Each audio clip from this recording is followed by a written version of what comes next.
Very good morning students, या in fact अभी good afternoon हो गया है, लाइव लेक्चर्स में है। तो very good afternoon to all of you. सबसे पहले तो मैं आप सबको कॉन्ग्रेचुलेट करना चाहता हूं आपके एस वाई जेसी यानी कि 12th स्टैंडर्ड के रिजल्ट्स के लिए।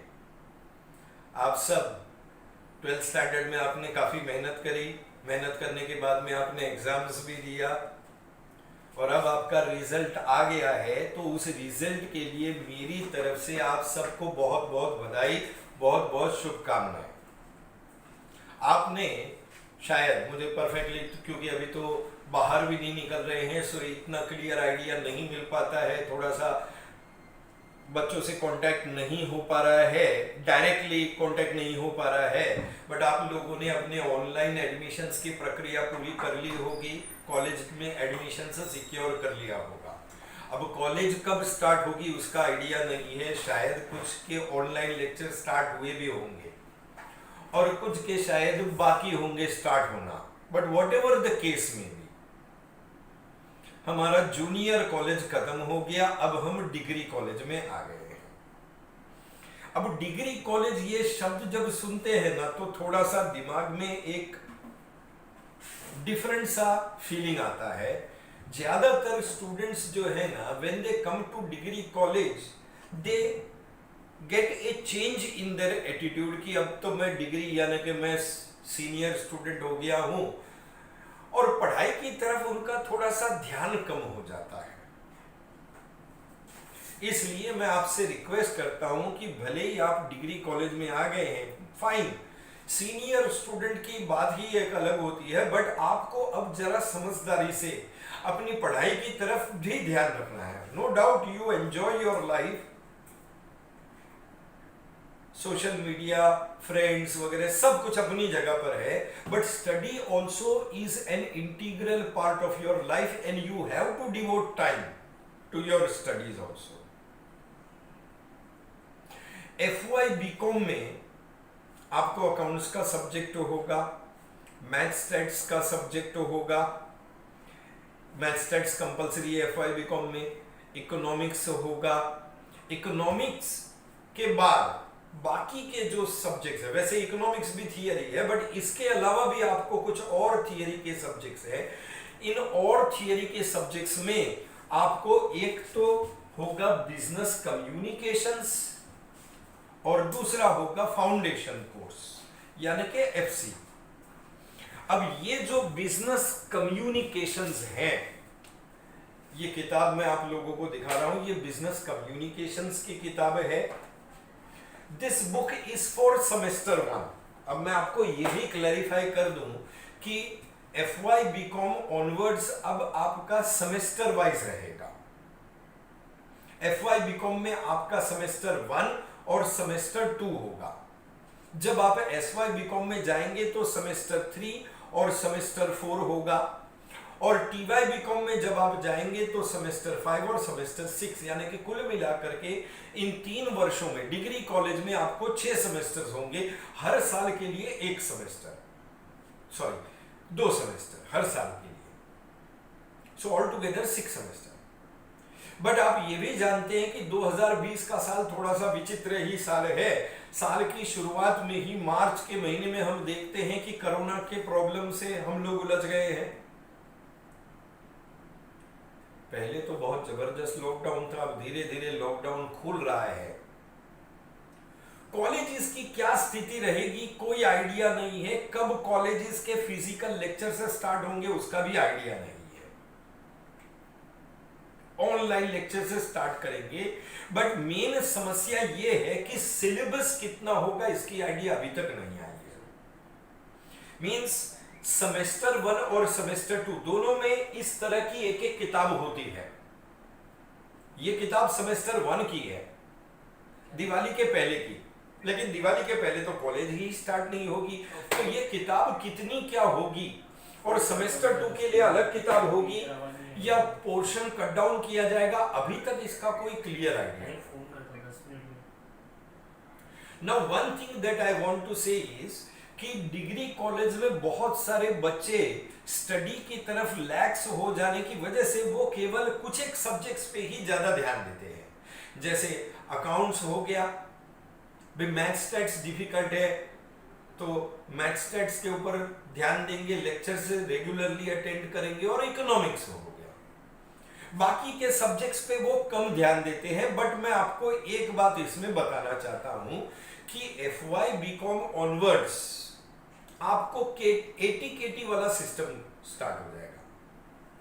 ATKT का मतलब होता है अलाउड टू कीप टर्म, यानी कि सपोज 6 सब्जेक्ट है, 6 सब्जेक्ट में से अगर आप 3 सब्जेक्ट में पास हो जाते हैं और 3 सब्जेक्ट में पास नहीं होते हैं तो भी आपको FY BCom में भेज दिया जाएगा। और ये जो 3 सब्जेक्ट जिसमें आप फेल हुए हैं उसकी आपको दोबारा से एग्जाम देने का आपको चांस दिया जाएगा। That is ATKT। That means आपको टर्म के हिसाब से आगे भेज देंगे, लेकिन आपको जिन सब्जेक्ट्स में फेल हुए हैं उसकी एग्जाम दोबारा देनी पड़ेगी। अब मुझे नहीं लगता है कि आप किसी सब्जेक्ट में फेल होना चाहोगे।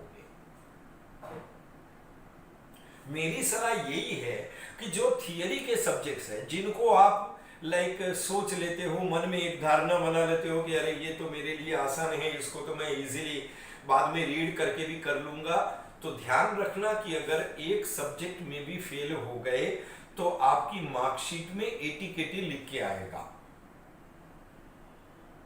और आपकी फिर FY BCom के लिए 2 मार्कशीट हो जाएगी जो कि आपके ओवरऑल परफॉर्मेंस के लिए अच्छी नहीं रहेगी। सो बेस्ट है कि आप सारे सब्जेक्ट्स पर ध्यान दो। सारे सब्जेक्ट्स पर ध्यान देने के साथ साथ सभी सब्जेक्ट्स के लेक्चर अटेंड करो और सब सब्जेक्ट्स में पास हो जाओ। सिंगल मार्कशीट अच्छा आपको ओवरऑल परफॉर्मेंस आएगा। तो एंड में जैसे अगर आपने देखा होगा इसी साल TY BCom की फाइनल ईयर की एग्जाम होगी या नहीं होगी, अभी तक नहीं हो पाई है। हो सकता है कि यूनिवर्सिटी उनकी एग्जाम फाइनल सेमेस्टर की ना ले, तो सर उनको मार्क्स कैसे देंगे? जो पिछले 5 सेमेस्टर में उन्होंने एग्जाम्स दी है उसका एवरेज मार्क्स उनको 6th सेमेस्टर में दिया जाएगा। अब ऐसे में अगर कोई बच्चा FY BCom के किसी सब्जेक्ट में फेल हुआ है तो उसका एवरेज कम हो जाएगा। सो दैट इज व्हाई सभी सब्जेक्ट्स FY BCom में ध्यान दें, सभी सब्जेक्ट्स के लेक्चर अटेंड करें और कोशिश यही रहनी चाहिए कि आपको किसी सब्जेक्ट में KT ना आए। आप सभी सब्जेक्ट्स में पास हो जाएंगे तो एकदम स्मूथली आपका काम चलता रहेगा। अदरवाइज हायर स्टैंडर्ड में जाने के बावजूद भी आपको पिछले स्टैंडर्ड की पढ़ाई करनी पड़ेगी जो कि और ज्यादा डिफिकल्ट हो जाएगी, because when you go to a higher standard पिछला या पुराना पोर्शन करना और ज्यादा मुश्किल हो जाता है। तो जिन सब्जेक्ट्स पर बच्चे कम ध्यान देते हैं उनमें KT लग सकती है। तो मैं आपके सामने एक सब्जेक्ट लेके आया हूं। आप में से कुछ मुझे जानते होंगे, जो SP के स्टूडेंट रहे होंगे 11th और 12th में, वो मुझे जानते होंगे। बट जो मैथ्स के स्टूडेंट हैं वो मुझे नहीं जानते हैं, तो एक ब्रीफ इंट्रोडक्शन दे देता हूं कि मेरा नाम उमेश शर्मा है और FY BCom में मैं आपको बिजनेस कम्युनिकेशन का जो सब्जेक्ट है वो सिखाऊंगा।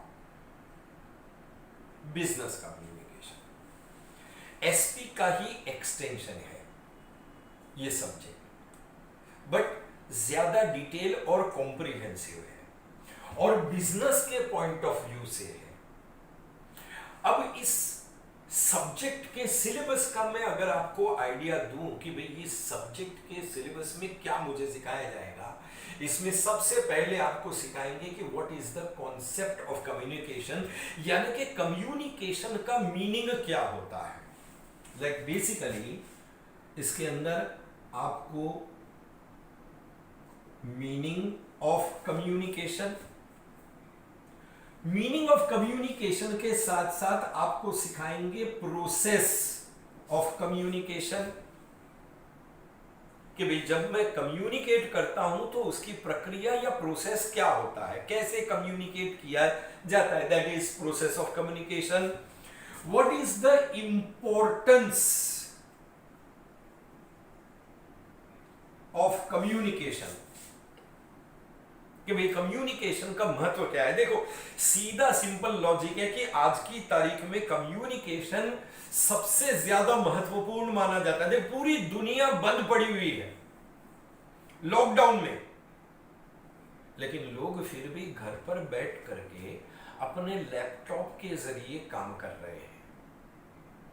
इंफॉर्मेशन एंड टेक्नोलॉजी इतनी डेवलप हो चुकी है कि इसके बिना आज की तारीख में हमारी लाइफ चल ही नहीं सकती है।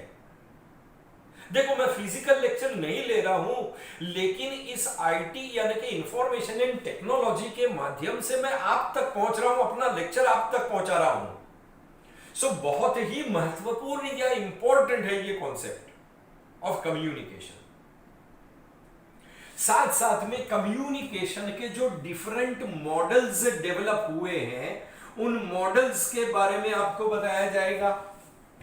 That is the concept of communication. Basically communication क्या है? Transfer of information from one person to another person और from one place to another place. इसके अलावा बिजनेस कम्युनिकेशन में impact of technology enabled communication के बारे में भी आपको सिखाएंगे। See, today we are living in the 21st century. आज टेक्नोलॉजी बेहद ही डेवलप हो चुकी है और कम्युनिकेशन के लिए आज की तारीख में हम टेक्नोलॉजी के ऊपर बहुत जोरदार तरीके से डिपेंड करते हैं। कभी सोचा नहीं था। I started teaching in 1992. 28 years हो गया मुझे टीचिंग करते हुए। आपकी उम्र से ज्यादा, more than your age I am teaching 28 years। 28 वर्षों में मैंने क्लासरूम के अंदर सिखाया। मैंने कभी जीवन में सोचा भी नहीं था कि मुझे एक खाली क्लासरूम में सिखाना पड़ेगा, ऑनलाइन लेक्चर कंडक्ट करना पड़ेगा, लेकिन कंडक्ट कर रहा हूं और ये लेक्चर कंडक्ट हो रहा है with the help of technology. आज मॉडर्न टेक्नोलॉजी के जरिए हम कम्युनिकेट करते हैं। सोशल मीडिया हमें एक बहुत बड़ा प्लेटफॉर्म प्रोवाइड करता है। फेसबुक का हम इस्तेमाल करते हैं, व्हाट्सएप का इस्तेमाल करते हैं, फेस टू फेस कॉलिंग के लिए हम स्काइपे का इस्तेमाल करते हैं, जूम ऐप के जरिए हम मीटिंग्स कंडक्ट कर रहे हैं, गूगल मीट के जरिए हम बहुत सारे स्टूडेंट्स को एक साथ अपना लेक्चर्स पहुंचा सकते हैं। ये सारा टेक्नोलॉजी अनेबल्ड कम्युनिकेशन है in which we are making use of modern technology. ये मॉडर्न टेक्नोलॉजी क्या है? इसमें कौन कौन से एप्लीकेशंस हैं जिसका हम इस्तेमाल करते हैं? जैसे I give you the example of Facebook, I give you the example of WhatsApp, Google Meet. All these are technology enabled communications. इनके मीनिंग के बारे में आपको बताया जाएगा। इसके बाद आता है कम्युनिकेशन एट वर्क प्लेस। यह बेहद महत्वपूर्ण है। हम जब काम की जगह पर जाते हैं तो वहां पर हम अकेले नहीं हैं, हमें कई लोगों के साथ मिल के काम करना पड़ता है। और जाहिर बात है, जब हम इतने सारे लोगों के साथ मिल के काम करते हैं तो हमें उनके साथ इंटरेक्ट या कम्युनिकेट भी करना पड़ता है। अब इंटरेक्ट या कम्युनिकेट करना वर्क प्लेस पर, तो इसमें आपको दो महत्वपूर्ण चीजें सिखाई जाएंगी। कम्युनिकेशन एट वर्क प्लेस में एक तो आपको सिखाया जाएगा कम्युनिकेशन के channels, that is channels of communications. अब चैनल्स ऑफ कम्युनिकेशन में साधारण तौर पर दो चैनल्स हैं। One is the formal channel and the other is the informal channel. औपचारिक तरीके से भी हम कम्युनिकेट करते हैं, लेकिन काम की जगह पर सब कुछ औपचारिक या फॉर्मल नहीं होता है। हमारे पर्सनल रिलेशंस भी होते हैं काम की जगह पर। उसके लिए हम इनफॉर्मल चैनल का इस्तेमाल करते हैं, बातचीत करने के लिए, दोस्ती बढ़ाने के लिए, फ्रेंडशिप करने के लिए इनफॉर्मल चैनल्स यूज किए जाते हैं। इसी के अंदर अपार्ट फ्रॉम चैनल्स आपको मेथड्स ऑफ कम्युनिकेशन भी सिखाया जाएगा कि भाई कम्युनिकेशन करने के लिए हम कौन कौन से मेथड्स यूज करते हैं। सर कम्युनिकेशन करने के लिए दो मेथड्स का इस्तेमाल होता है, एक होता है वर्बल और दूसरा होता है नॉन वर्बल। वर्बल कम्युनिकेशन वो होता है जिसमें हम शब्दों का और भाषा का प्रयोग करते हैं, यानी कि we make use of words and languages to communicate. लेकिन आप ये भी जानते होंगे कि इंसान इतना अक्लमंद प्राणी है कि वो सिर्फ शब्दों के जरिए कम्युनिकेट नहीं करता है, नॉन वर्बल यानी कि बिना भाषा के, बिना शब्दों के प्रयोग के भी वो कम्युनिकेट करता है। इशारों के जरिए, सिंबल्स हैं, पोस्टर्स हैं, साइंस हैं, साउंड है, ये सब नॉन वर्बल तरीके हैं कम्युनिकेट करने के, जिसमें हम शब्दों का प्रयोग नहीं करते हैं। आज कार चलाने वाला किसी रास्ता क्रॉस करने वाले को किस तरह से कम्युनिकेट करेगा? गाड़ी रुका के नहीं, वो हॉर्न बजाता है। ये जो साउंड है, उस साउंड के जरिए हम रास्ता क्रॉस करने वाले को सतर्क करते हैं, अलर्ट करते हैं कि भाई तू संभाल के क्रॉस कर, मेरी गाड़ी निकलने वाली है।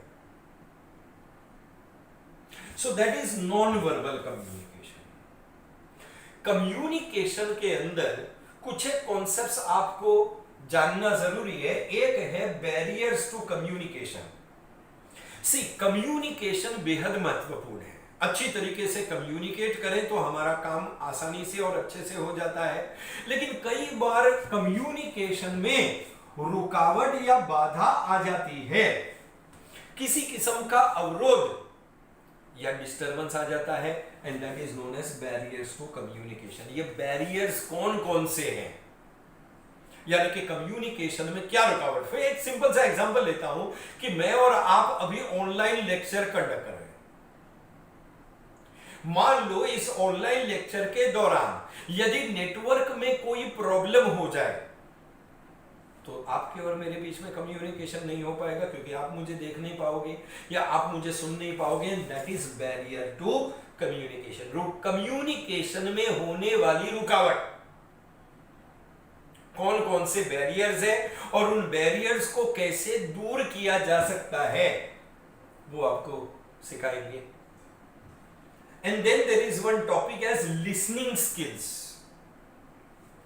सुनना ये एक बहुत बड़ी कला है या स्किल है। कम्युनिकेशन सिर्फ बोलने के ऊपर नहीं होता है, बोलने के साथ साथ सुनने के ऊपर भी होता है। जैसे फिलहाल अभी मैं बोल रहा हूं तो आप सुन रहे हैं। जितना ध्यान से आप सुनेंगे, आप मेरी बातों को उतने ही अच्छी तरीके से सुन करके सीख पाएंगे, उतनी अच्छी तरीके से समझ पाएंगे। और इसीलिए ये लिसनिंग स्किल्स का कॉन्सेप्ट है, बिकॉज बोलना जितना जरूरी है कम्युनिकेशन में, उतना ही जरूरी सुनना भी है। Listening skills.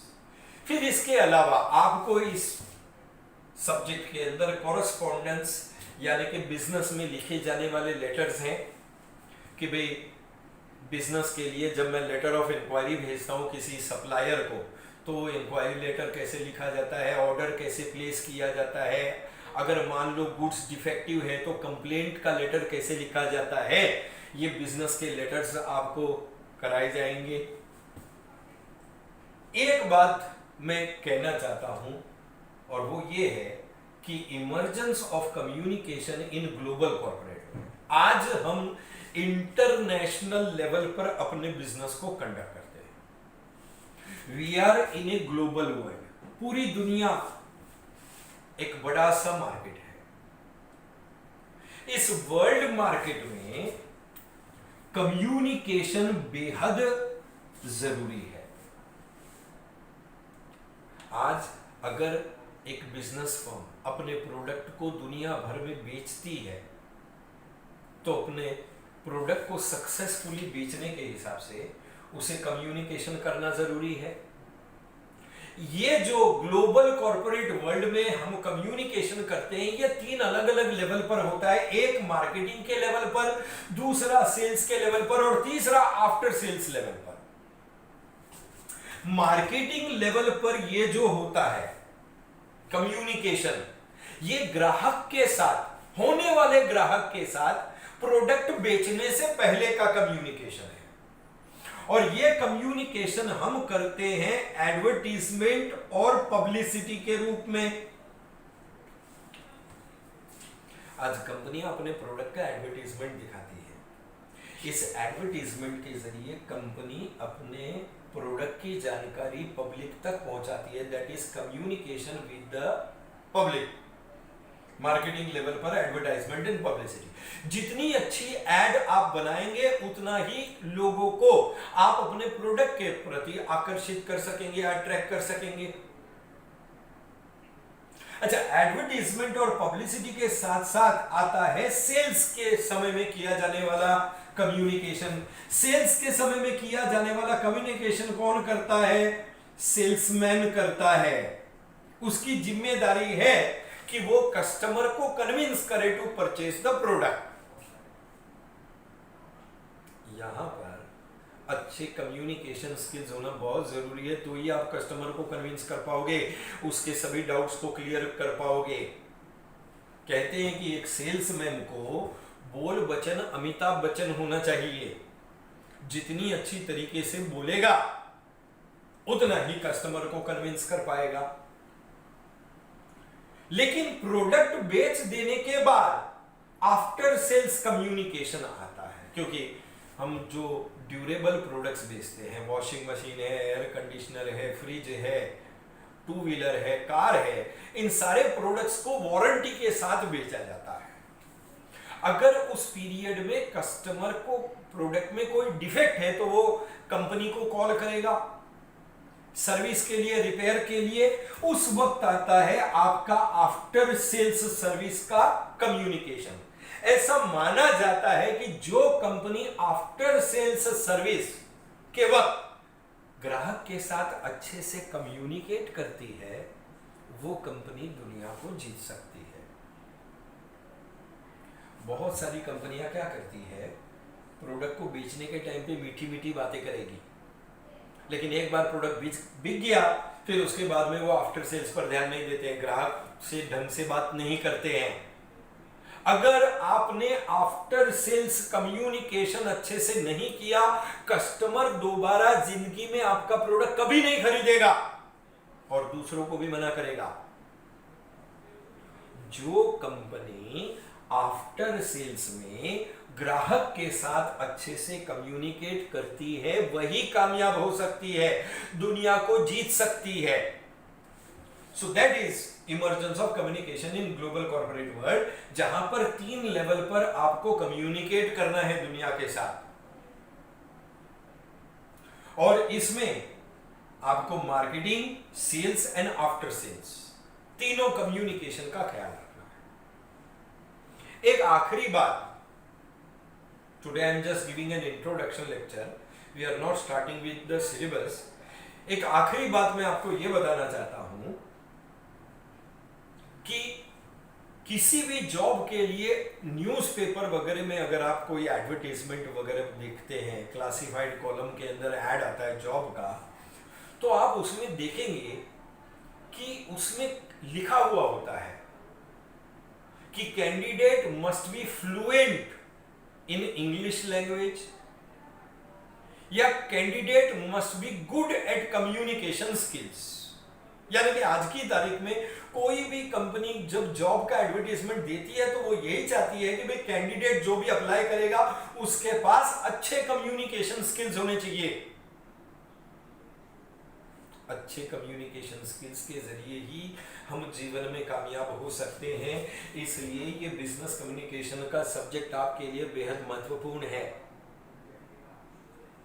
इस सब्जेक्ट के जरिए आपको बिजनेस के कम्युनिकेशन के बारे में और बिजनेस में लिखे जाने वाले लेटर्स, ईमेल्स के बारे में, क्योंकि टेक्नोलॉजी अनेबल्ड में आजकल कागज के लेटर्स की बजाय बिजनेस लेटर्स ईमेल के जरिए भेजे जाते हैं, तो किस तरह से आप फ्लुएंट हो सकते हैं, एफिशिएंट हो सकते हैं कम्युनिकेशन में, वो उसके लिए ये सब्जेक्ट है। आगे चल करके प्रैक्टिकल बेस में बहुत काम में आएगा ये। So if you are good at communication you will be successful. इसमें एक 12th स्टैंडर्ड का रिपीटेड चैप्टर है, वो मैंने इधर लिखा नहीं था, एक टॉपिक है, अगर आपको ध्यान में होगा 12th स्टैंडर्ड में, that is business ethics. 12th standard के ओसी यानी कि organisation of commerce and management के अंदर आपने ये बिजनेस एथिक्स के बारे में सोशल रिस्पॉन्सिबिलिटी वाला चैप्टर था। उस सोशल रिस्पॉन्सिबिलिटी वाले चैप्टर में आपको बिजनेस एथिक्स के बारे में बताया था कि भाई एथिक्स क्या है, ब्रांच है सोशल साइंस का जो आपको बताता है क्या सही है और क्या गलत है। ये बिजनेस एथिक्स का टॉपिक क्यों डाला है, क्योंकि जब हम बिजनेस करते हैं, when we are doing business, तो हमें नैतिक मूल्यों का यानी कि मॉरल वैल्यूज का ख्याल रखते हुए बिजनेस करना चाहिए। क्योंकि आज की दुनिया में बहुत कुछ गलत हो रहा है। ये गलत कौन कर रहा है? ये गलत बिजनेस करने वाली कंपनियां ही कर रही है। पर्यावरण को नुकसान पहुंचा रहे हैं, कस्टमर्स को गलत सलत प्रोडक्ट बेच रहे हैं, अपनी एडवर्टीजमेंट में झूठे दावे करते हैं, एंड दैट इज व्हाई वो बिजनेस एथिक्स का कॉन्सेप्ट इसमें इंक्लूड किया। ये आपका सेमेस्टर 1 का सिलेबस रहेगा। सेमेस्टर 2 का क्या होगा अभी तक कोई क्लैरिटी नहीं है। यूनिवर्सिटी शायद कुछ दिनों के अंदर कुछ तो भी सॉल्यूशन लेकर के आएगी, बताएगी 1 और 2 दोनों होगा, या 1 और 2 मिला करके थोड़े थोड़े टॉपिक्स होंगे, या सिर्फ 1 होगा सिर्फ 2 होगा, दैट दे विल। तब तक नेक्स्ट लेक्चर जब हम मिलेंगे, I will start with the first, क्योंकि एटलीस्ट आपको अगर बिजनेस कम्युनिकेशन कर रहे हैं तो कम्युनिकेशन का मीनिंग और प्रोसेस तो जानना ही है। ये तो रहेगा ही रहेगा, इसको तो हटाएंगे नहीं, क्योंकि सब्जेक्टिव वही है business communication. So next lecture when we will meet, we will start with the first chapter. तब तक के लिए आप इसका इंट्रोडक्शन ध्यान में रखें कि क्या आपका सिलेबस है।